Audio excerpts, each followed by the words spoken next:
Hello everyone, and welcome to Metropolis. Thank you so much for joining us as always. Today we are going to be talking about the villains of My Adventures with Superman, the fantastic adaptation of The Man of Tomorrow that came to Max or HBO Max or whichever last year. Thank you so much for joining us as always again. Let's get right into it. We're the good guys. Yeah, you know what?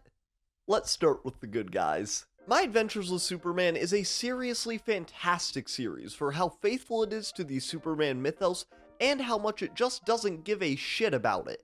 Jack Quaid, our very own wee Huey from Amazon's The Boys, headlines the show as Clark Kent, and now sit down, because I've got some news for you. Clark Kent is the best. He's trusting, hardworking, looks out for his friends, born and raised in Kansas like all the best, baby. And oh yeah, he's Superman. My Adventures with Superman aired for 10 episodes beginning in July of 2023, nestled right in the DC dumpster fire that's been building for the better part of a decade.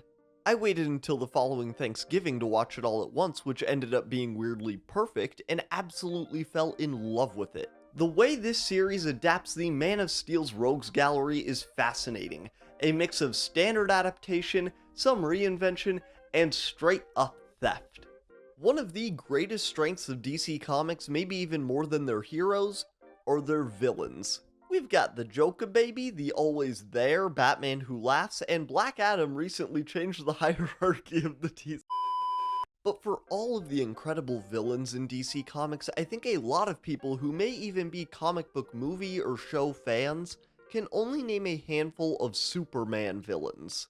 Lex Luthor is one of the most iconic no-mustache twirlers in all of superhero media. General Zod has gotten done pretty well by Michael Shannon and Terrence Stamp, and the ruler of Apocalypse, Darkseid, has only become more popular, although as more of a Justice League villain than anything else. But Superman has a much deeper bench than most people know. Countless classic foes like Terra Man are just waiting for a Paul Dini to come along and write their heart of ice.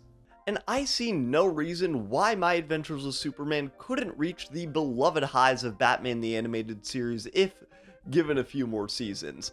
But let's carry on. One of the best things about My Adventures is that this series is not afraid to change things up. This doesn't always work, but you can't strike gold without digging. That's just some good old Kansas Shane wisdom. In that spirit, Intergang is among the first villains we see assembled in My Adventures, the Metropolis-based crime organization which typically deals in galactic weaponry, and they are, well, not gold, honestly. Typically led by Bruno Ugly Mannheim and his sometimes right-hand woman Whisper Adair, Intergang deals in apocalyptic tech on Earth. In My Adventures with Superman, however, Intergang is a precocious group of rebellious teens made up of Mist, Roughhouse, and a not-Irish Silver Banshee. They also kind of adopt a version of Livewire and steal Heatwave from The Flash, which is basically as bad as murder. In 1 Million Puppies. Look, there are plenty of DC characters you can steal villains from. Batman. But you better not touch one of the fucking rogues. The Rogues are the name for Flash's regular cadre of villains in Central City, which Heatwave is just one member of. But if you're gonna steal villains from anyone, it may as well be from... Shoot, I just said it. What's his name? I'm Batman. Yeah, steal from Batman. The rich asshole? Most of Batman's villains have to stay with him in Gotham, unfortunately for them. Villains like the Master of Fear, Scarecrow, or the international eco-terrorist Ra's al Ghul are too definitively Batman to ever take away. But Deathstroke? The villain that Batman fans stole from the Teen Titans? Thank you very much, Arkham Origins.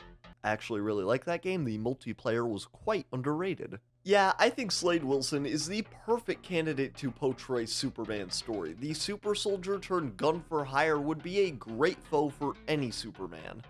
But what My Adventures with Superman does is the most fun thing anyone's done with the character in decades.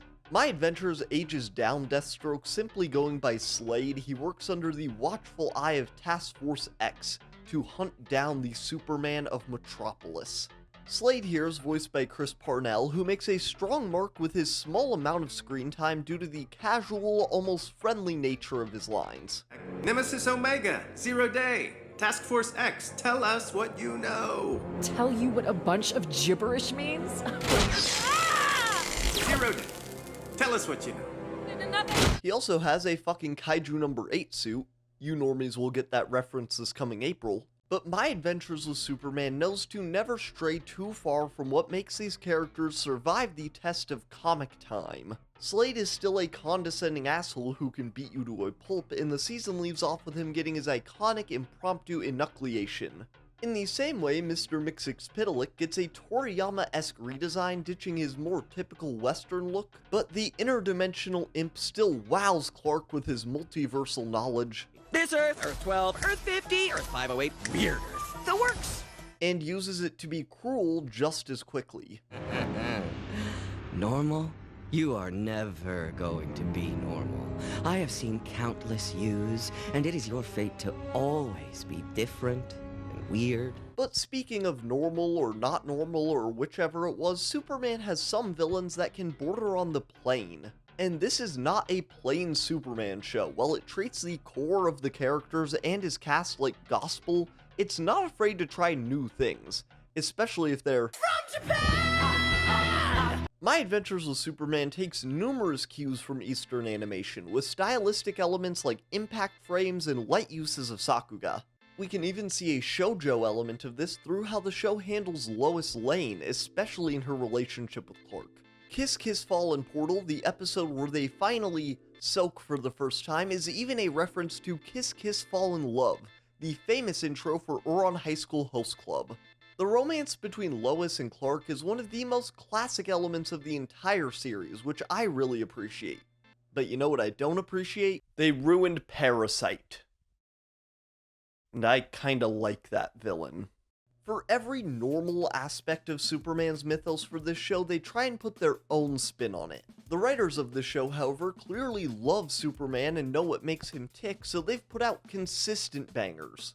But shut up, because the one I have to be really annoying about is Dr. Ivo in Parasite. While I really like what they do with Ivo, turning him essentially from Elon Musk into an ugly, massive, evil, annoying, ugly monster, they use Parasite as a supersuit that later turns into a massive kaiju, and that's not who Parasite is.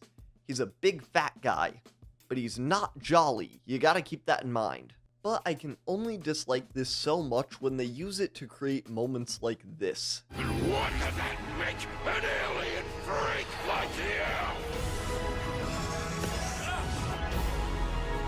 Don't you read the paper?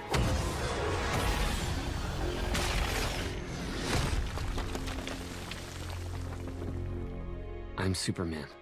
Okay, that is literally the most amount of negativity I can express towards My Adventures with Superman. It is dick riding time. One of the best changes My Adventures with Superman makes with its villains is seen in the episode My Adventures with Mad Science.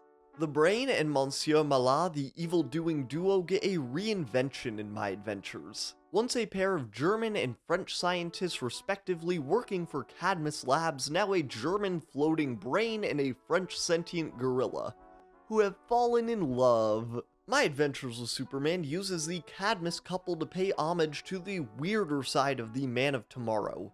The type of guy who locks his own fortress of solitude with one really heavy key.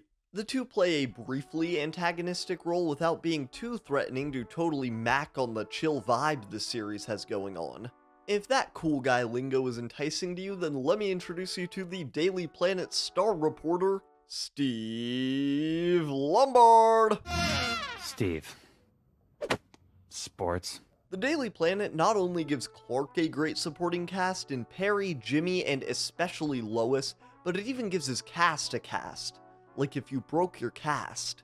Superman's pal, Jimmy Olsen, gets dragged along on an assignment with Steve, dreading it at first, but he ends up appreciating the simple joy of being a lone wolf, making videos.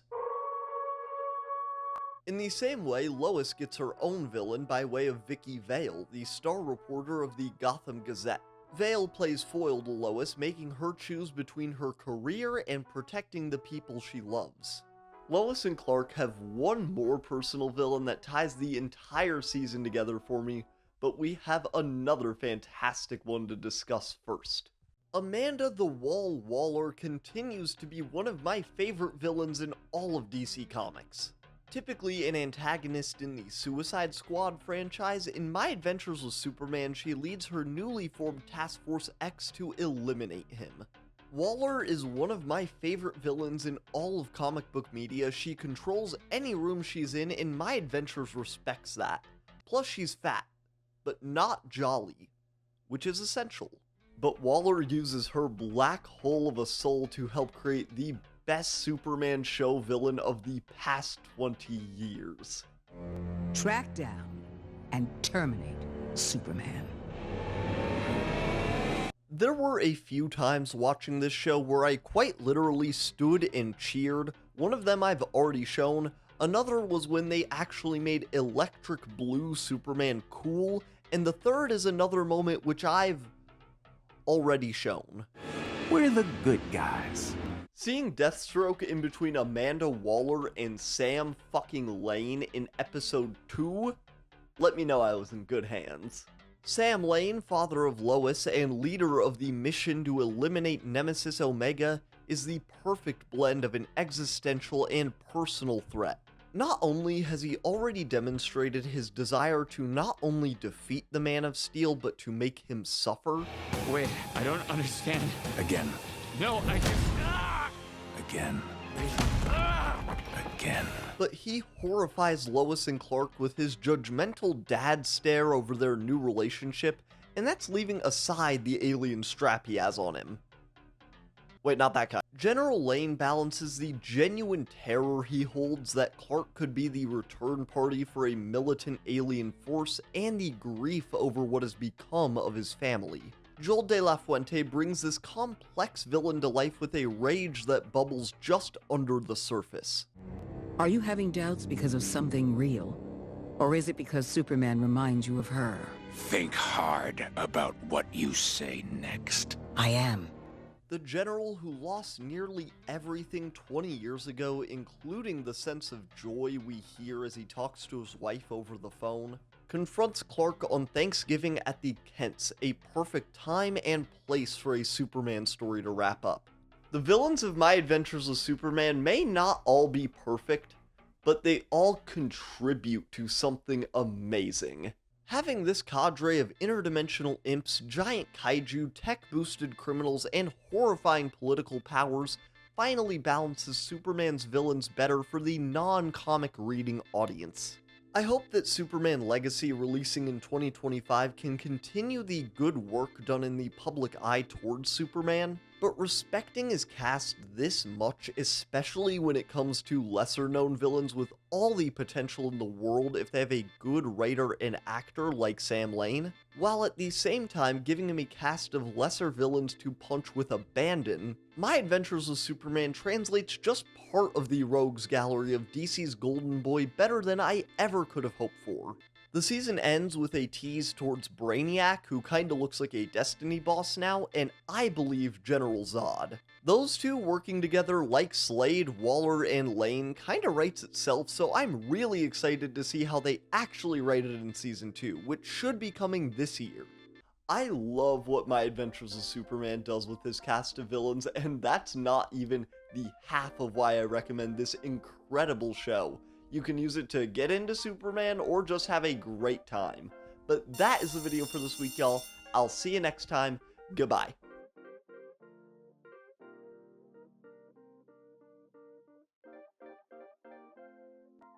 Hey y'all, thank you so much for watching that video. As always, if you made it to this point, a special double thank you very much. Yeah, I really love My Adventures with Superman. I was honestly gonna do a video on the Batman this week, but this other YouTuber that I really like recently talked about the Batman in a way that like really kind of said a lot of things that I really appreciate about it. So like, you know, I just think I would have been kind of bored writing it because I felt like it was already put well.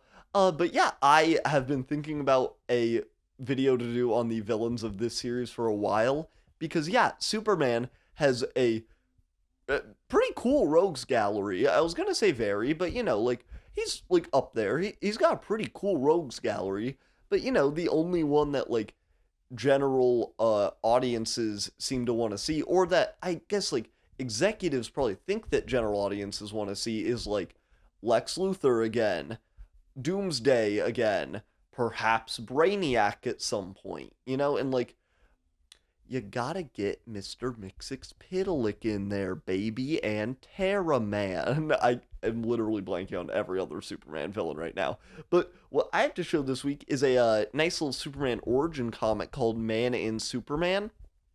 Pretty basic one, and the like plot that goes on between him and like Lex Luthor, it's all about like Superman figuring out what he wants his like Superman identity to be, and it's really good. I recommend picking it up. I've got the hardcover here. It's very nice. But yeah, that's the video this week, y'all. I'll see you next time. Goodbye.